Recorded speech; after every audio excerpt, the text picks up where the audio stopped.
Kenny Pickett in the QB room. So 2 healthy QBs in Cleveland plus Deshaun Watson. What does this mean for the Browns? Same thing it meant for the Giants when they brought in Russell Wilson with Jameis Winston. They're not drafting Shedeur. I mean, why else? I get Joe Flacco being there with Shedeur.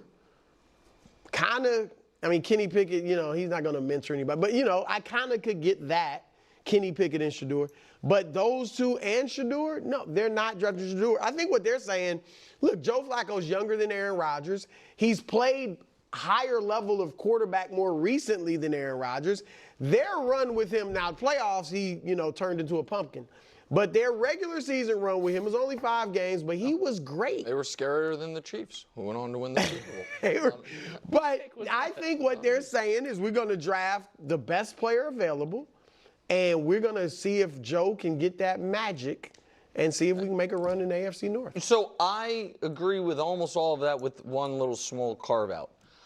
I don't think this slams the door shut on them getting Kirk Cousins. Oh, really? So, I think this was, my read on it has been that the Falcons potentially have been operating like, you're going to have to trade for Kirk Cousins. And so, you know what I mean? So we're going to be able to put the screws to you a bit. And the Browns are saying, well, now we don't have to. Would we? Maybe. But how much of his salary are you going to eat? What type of draft compensation do you want? And if we have to go into the season with Joe Flacco as our quarterback, so be it. We'll be fine. I think that the Falcons were able to operate knowing you're not going into the season with Kenny Pickett as your starting quarterback. You're just not doing it. Because they do not need Cousins to be in Atlanta. Atlanta, the Falcons. Yeah, because if Penix struggles, everybody's gonna be calling for. And Kirk.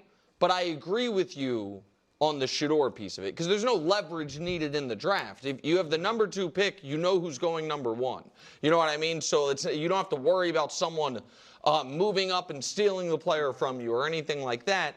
I am really interested for the Browns that they seem to have kind of set themselves on Travis in the draft. When I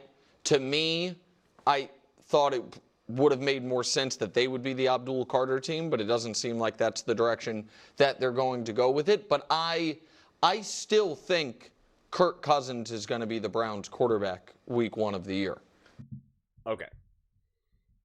Man, I'm getting so fried from so many of this, manipulation, tinfoil hat theories, et cetera, of the offseason in terms of, trying to figure out what are these teams doing. I mean, it's just, it's getting crazy, honestly, at this point. There was I saw a video earlier where they were talking, not on this show, I think it was First Take, where they were talking about, trading Brock Purdy for TJ Watt, just stuff that's just so all over the place.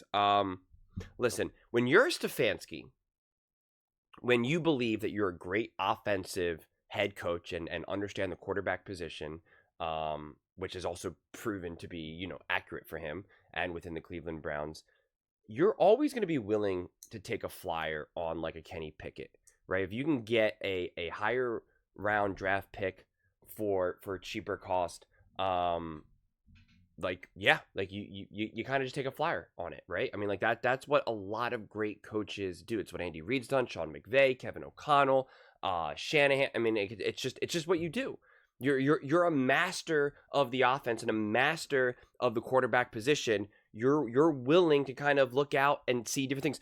Sean Payton did it with Zach Wilson, even though they had Bo Nix. So this idea that there was that, just because they have Kenny Pickett or something, that means something so profound, and I don't believe so. And also, this idea that if they have Kenny Pickett, that they now need to add Joe Flacco to be able to wheel and deal with the Atlanta Falcons just does not make any sense to me. Because Kenny Pickett, first off, was at least a starting quarterback in the NFL. And was he super successful with the Pittsburgh Steelers? No, but name the quarterback in the last decade that has been consistently, successful with the Pittsburgh Steelers. And with the Eagles, he played pretty well. He had a limited window, but he played pretty well.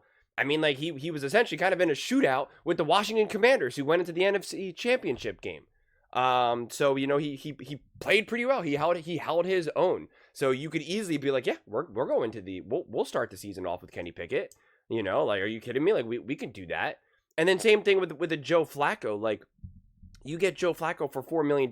You're not going to pay him $4 million, and you're not going to use even Joe Flacco at this point. Joe Flacco's earned too much respect and has honestly offered some, already some substance to his Cleveland Browns team. They're not going to just sign him and just say, hey, Joe, we want you to, be the starting quarterback. Oops, just kidding. We're just using you as a pawn to try to get Kirk Cousins. That's just bad business. And people want to say, oh, well, this is just a business. This is the way it goes. No, it's not. There's still a human element. So they're just not going to use Joe Flacco at the end of his career. Unless Joe Flacco is aware of that, right? And they're like, hey, we're going to give you some money. We're going to use you as kind of leverage. You're still going to make $4 million. If you're down, let's do it. Like, maybe, but like, I just find that hard to believe at this point. And I'm just not so sure why they would, at this point, if you even now use this as a bargaining chip against the Atlanta Falcons to try to get Kirk Cousins, to try to essentially get a cheaper deal, well, then you're already paying him $4 million.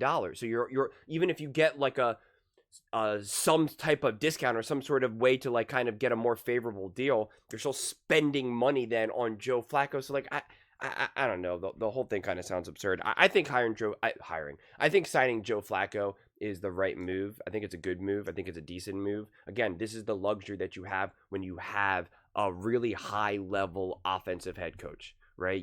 Their ability to be able to evaluate the quarterback position, figure out if they can win or not win with said quarterback is just arguably like the top 3 most important thing you need a coach to be able to do, to be able to figure out when you don't have your tried and true quarterback, right? And so I think it gives them flexibility. I think if they do still want to get Shedeur, I don't think this closes the door on Shedeur Sanders necessarily.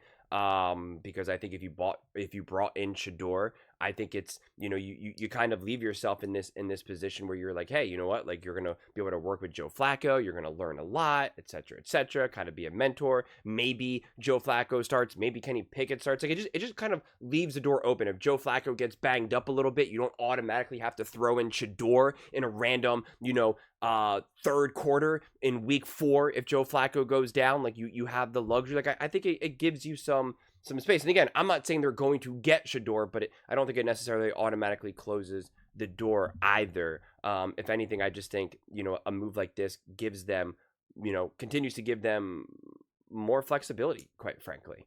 And I think they can actually win games. And I think Joe Flacco, he's already proven that he was successful with Stefanski. And that is just a benefit when you get a true bona fide veteran. They really are just plug and play. Joe Flacco is plug and play. And he can win and score and be productive with any coach in the NFL at this point. He understands NFL, the NFL football. He understands what needs to be done. He speaks the lingo with every single coach out there. Kenny Pickett, there's still kind of like some translation. He's speaking Portuguese and, so-and-so is speaking Mandarin. Like, so there is still like kind of this translation that needs to take place. Certainly when you get a rookie. Quite frankly, the Minnesota Vikings should have went out and got Joe Flacco. If you get Joe Flacco for $4 million, they should have got him. Absolutely. They should have been like, yeah, hey, we want you to kind of we want you to kind of mentor JJ McCarthy. And it would have been perfect for him because if JJ kind of is really not that good and it's really kind of a mess, then you could enter Joe Flacco and actually win some games. And if JJ McCarthy goes down, Joe Flacco can win some games. And if JJ McCarthy is playing pretty good but not perfect, nobody's going to be saying, put in Joe Flacco, put in Joe Flacco. And you only got to pay him $4 million. So that was a missed chance. If you were really trying to go with JJ McCarthy full on, all in on him, then a Joe Flacco is arguably like the perfect quarterback right now for some of these types of situations. But yeah, it is interesting. I think it's also someone like a Stefanski's also trying to take a little bit of a flyer on Kenny Pickett as well. I think a lot of these offensive coaches just often can't help themselves in that regard, right? They're always just kind of like, oh, is there something here? I want him in the building. I want to see what he can do. Again, Peyton with Wilson, McVay with Baker Mayfield. Shanahan with Sam Darnold, and then Kevin O'Connell with Sam Darnold, and now Shanahan went and got Mac Jones, Andy Reid, Carson Wentz. Like we've seen this so many times. And don't get me wrong, some of those quarterbacks were definitely more had a higher reputation or considered higher potential than say Kenny Pickett. But yeah, it's just one of the biggest benefits of having a competent, high-level offensive head coach who understands the offense, who understands the quarterback position. You have a lot more freedom, flexibility. You understand what you can do. You understand the differences between a young quarterback, an older quarterback, a seasoned veteran, someone who was like kind of showed some signs, but still on the younger side. You can still draft, but like this idea that they're doing all, and I'm not saying that they're out of the Kirk Cousins train, out of the Kirk Cousins kind of discussion here, but to say that they're doing this specifically as a bargaining power to be like, we don't need Kirk Cousins, we got Joe Flacco. I just don't see how that possibly could be the case. I just don't see it. Again, unless they still can have the opportunity to get Kirk Cousins for cheap again, because that is also something that Kevin Stefanski would be like, well, I don't necessarily want to turn that down either, right? But in this just being kind of a grand scheme to go out and get Kirk Cousins, I fail to see that tinfoil hat theory shaping up. So take off the hat, wrap some chicken with it, man. It's not working. Those are just my thoughts. I'd absolutely love to hear yours. What do you guys all think about the Cleveland Browns getting Joe Flacco? Let me know in the comments below. I read every single comment. So whether you agree with me or disagree with me, either way, let's get in some discussions. Let's get in some fights. But ultimately, let's just have some fun. And please do consider subscribing. We are building an amazing community here, and I absolutely love to see you part of it. I want to build something that we all genuinely feel connected to. Something that we're really excited to be part of. I think we're on our way to doing it. And please don't forget to give this video a thumbs up, as it really does help with the visibility and the algorithm. Thank you so much. See you next time.